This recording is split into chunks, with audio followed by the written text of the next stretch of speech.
Now we have one more topic of renewable sources of energy, and that is ocean thermal energy. OTEC, ocean thermal energy भी बोलते हैं इसको. The energy available due to difference in the temperature of water at the surface of the ocean and at a deeper levels is called ocean thermal energy. देखिए, आपको एक बात समझनी पड़ेगी कि जब हमारे पास जो सोलर रेडिएशंस हैं जो पूरी अर्थ के ऊपर गिरते हैं, चाहे वो आपका लैंड मास है या वाटर बॉडीज़ हैं या कुछ भी है, तो वाटर बॉडीज़ की हम बात कर रहे हैं यहाँ पे, ओशियंस, सी, लेक्स, उन सब में.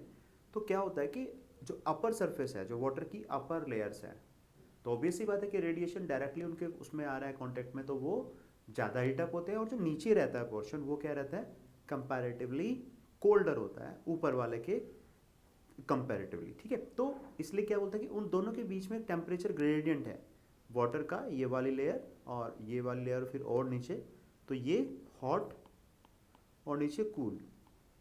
तो इससे क्या होगा, एक टेम्परेचर ग्रेडियंट बनती है, टेम्परेचर ग्रेडियंट बनती है हमारे पास. और इस टेम्परेचर ग्रेडियंट के अंदर कहीं ना कहीं हम लोग एक पोटेंशियल देखते हैं कि हाँ भाई, इसके अंदर कैपेबिलिटी है एनर्जी में कन्वर्ट होने की, इलेक्ट्रिकल एनर्जी में, बिकॉज हम लोगों को बहुत सारे इलेक्ट्रिसिटी चाहिए. The drives use to harness ocean thermal energy are cold ocean thermal energy conversion power plants. Ocean thermal energy conversion power plants. ठीक है, अब देखिए, अ टेम्परेचर डिफरेंस ऑफ ये 200 नहीं है, 200 डिग्री था ये, 200 डिग्री, 20 डिग्री सेंटीग्रेड.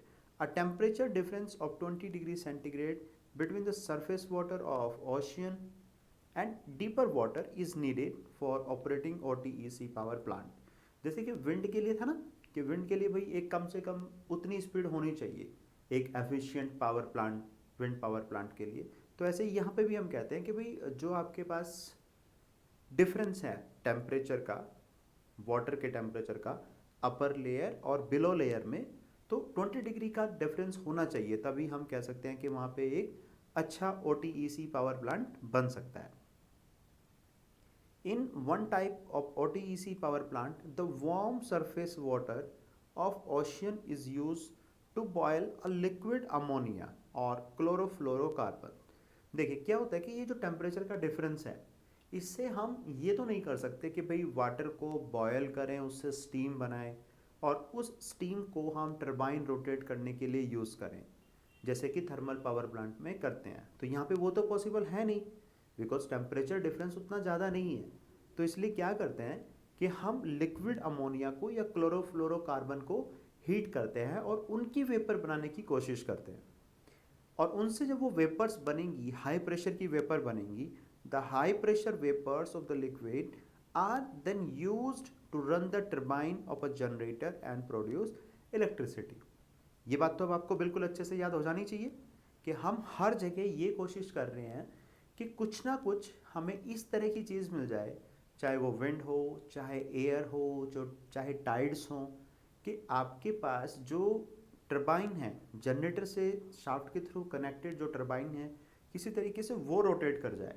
बिकॉज अगर वो रोटेट कर जाएगी तो क्या होगा, आपकी जो आर्मेचर है वो भी रोटेट करेगी और फिर उसकी सारी वाइंडिंग्स के अंदर, सारे कंडक्टर्स के अंदर क्या होगी, हमारे पास इंड्यूस हो जाएगी इलेक्ट्रिक करंट, और वही हम चाहते भी हैं. यही है ओशियन थर्मल एनर्जी का कॉन्सेप्ट कि क्या करना चाहते हैं हम. The colder water from the deeper ocean in pump to cool the used up vapours and convert them again into liquid. अब देखिए, जैसे कि थर्मल पावर प्लांट में भी हम क्या करते हैं कि वहाँ पे जब वेपर्स हमारी यूज़ हो जाती हैं टरबाइन को रोटेट करने के बाद, तो वो अपने आप ही कूल डाउन हो जाती हैं, कंडेंस हो जाती हैं, उनको ठंडा करके कंडेंस कर लेते हैं और फिर से हम उसी वाटर को दोबारा यूज़ कर सकते हैं स्टीम बनाने के लिए. तो यहाँ पे भी हम क्या करते हैं कि जो अपर सरफेस का टेम्परेचर था 20 डिग्री सेंटीग्रेड, उससे हमने क्या किया, अमोनिया या फिर क्लोरोफ्लोरोकार्बन्स को हमने हीटअप किया, उनकी वेपर बनाई. अब उसको हम वेस्ट तो नहीं कर सकते, दोबारा से जो नीचे वाला पानी है वो फ्लो कराएंगे उसके पास से और उनको कूल डाउन कर लेंगे ताकि दोबारा हम उनको क्या कर सकें, वेपर्स की फॉर्म में कन्वर्ट कर सकें और वो कंटिन्यूसली फिर रिसाइकल में रहेंगी। तो ये दोनों टाइप के वाटर का हमने फ़ायदा उठा लिया, अपर लेयर का भी जहाँ पे टेम्परेचर ज़्यादा था और जो लोअर लेयर थी उनका भी जहाँ पे टेम्परेचर कम था, क्योंकि हमें वेपर्स को कंडेंस भी करना है दोबारा। एट देखिए ये इस तरह का प्लांट रहता है कि ये आपके पास वो पूरा प्लांट है OTC साइकिल, ठीक है। ये जनरेटर है यहाँ पे आपका जो रोटेट करेगा, ये वार्म सरफेस वाटर है, यहाँ पे वो इवापोरेटर है, ठीक है, जो अमोनिया या CFCs को इवापोरेट करेगा। यहाँ से आपका वार्म वाटर पंप के थ्रू फ्लो करेगा, यहाँ पे लो बॉइलिंग टेम्परेचर वाले फ्लूइड लेंगे हम, CFC और वो सब। ये कूल आउट फ्लो है, ठीक है, जो ठंडा पानी है वो जाएगा यहाँ से। ये आपकी जो एयर जो CFCs है वो क्या होंगी, कंडेंस होंगी, और जो कूल वाटर है वो हम यहाँ से फ्लो कराएंगे और यहाँ से उसको दोबारा वापस निकाल लेंगे। ये पावर केबल है टू सौर फैसिलिटी, यानी कि इस फैसिलिटी को अगर ऑपरेट करने के लिए ज़रूरत पड़े या फिर ये इलेक्ट्रिसिटी आपको देगी, ठीक है, ये सर्विस है। तो ये इस तरह का पूरा अरेंजमेंट रहता है आपके पास, ठीक है। अब 20 से लेकर 27 डिग्री सेंटीग्रेड तक का डिफरेंस अगर होगा तो आपके पास अच्छी खासी इलेक्ट्रिसिटी बन सकती है। एडवांटेज क्या है ओशन थर्मल एनर्जी का? It can be used continuously 24 hour a day throughout the year. 24 hour आप इसको यूज़ कर सकते हैं।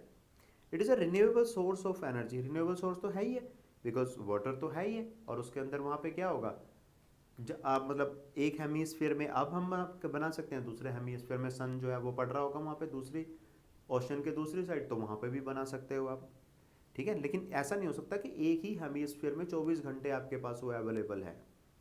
And it use does not cause any pollution.